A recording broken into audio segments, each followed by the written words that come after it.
आखिर गंगा में ही क्यों बहाई जाती हैं अस्थियां? हिंदू धर्म में कई पवित्र नदियों का वर्णन मिलता है। ऐसे में आइए जानते हैं कि आखिर गंगा में ही क्यों अस्थियां प्रवाहित की जाती हैं। गंगा में अस्थियां बहाने का कारण हिंदू धर्म में कई नदियों का वर्णन मिलता है, जिनमें से आज कुछ का अस्तित्व है तो कुछ विलुप्त हो गई हैं। जो आज भी धरा पर अविरल बह रही हैं, उन नदियों में गंगा, यमुना, गोदावरी आदि शामिल हैं। यूं तो धर्म ग्रंथों में सभी नदियों को पवित्र माना गया है, लेकिन अस्थि विसर्जन का विधान मात्र गंगा नदी में ही किए जाने का उल्लेख मिलता है। हमारे ज्योतिष एक्सपर्ट डॉक्टर राधाकांत वत्स से जब हमने इस बारे में पूछा तो उन्होंने हमें कई रोचक फैक्ट्स बताए। हमारे एक्सपर्ट ने हमें गंगा में ही अस्थियां प्रवाहित करने के पीछे का न सिर्फ धार्मिक महत्व समझाया बल्कि वैज्ञानिक आधार से भी रूबरू करवाया। तो चलिए जानते हैं कैसे और क्यों गंगा नदी बनी अस्थि विसर्जन का मुख्य केंद्र। श्री कृष्ण का मिलता है साथ। हिंदू धर्म ग्रंथों और शास्त्रों में वर्णित कथाओं ने न सिर्फ गंगा का महत्व बताया है बल्कि गंगा में अस्थियां बहाने के पीछे का भी कारण समझाया है।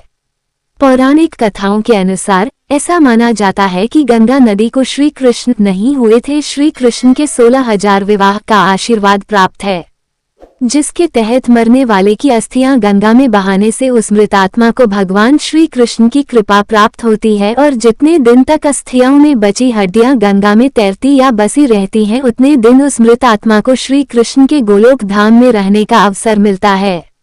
स्वर्ग का खुलता है द्वार। गंगा नदी में अस्थियां प्रवाहित करने से मृत व्यक्ति को स्वर्ग की प्राप्ति होती है। ऐसा इसलिए क्योंकि भागीरथ माता गंगा को स्वर्ग से ही पृथ्वी पर लाए थे। ऐसे में जिस भी व्यक्ति की अस्थियां गंगा में बहाई जाती हैं, उसकी आत्मा को स्वर्गलोक में रहने और वहां के आनंद उठाने का मौका मिलता है। हालांकि यह व्यक्ति के कर्मों के अनुसार भी है, यानी कि अगर किसी ने बुरे कर्म किए हैं और उसकी अस्थियां गंगा में बहाई गई हैं तो उसे स्वर्ग की प्राप्ति होगी, लेकिन वहां रहने का समय उसके कर्मों के आधार पर निर्धारित होगा। माना जाता है कि गंगा में अस्थियां बहाने पर मृत व्यक्ति को ब्रह्मलोक भी मिलता है। 60,000 बेटों का हुआ था उद्धार। धर्म शास्त्रों में राजा सगर की कथा भी प्रचलित है, जिसके अनुसार राजा सगर के 60,000 पुत्रों की कपिल मुनि के श्राप से मृत्यु हो गई थी। इन्हीं की मुक्ति के लिए राजा सगर के वंशज भागीरथ ने तपस्या कर मां गंगा, आखिर गंगा मां ने क्यों मार दिए थे अपने 7 बेटे को पृथ्वी पर बुलाया था, जिसके बाद सगर के सभी पुत्रों को मुक्ति मिल गई थी। वैज्ञानिक कारण भी जाने। गंगा नदी भारत की सबसे बड़ी नदी और पृथ्वी का ज्यादातर भाग अपने भीतर समेटे हुए है। वहीं अस्थियों में हड्डियां मौजूद होती हैं जिनमें कैल्शियम और फास्फोरस भरपूर मात्रा में पाया जाता है। वैज्ञानिक रिसर्च के मुताबिक अस्थियां न सिर्फ मिट्टी में मिलकर भूमि को उपजाऊ बनाती हैं बल्कि पानी में रहने वाले जीवों का पौष्टिक आहार भी बनती हैं।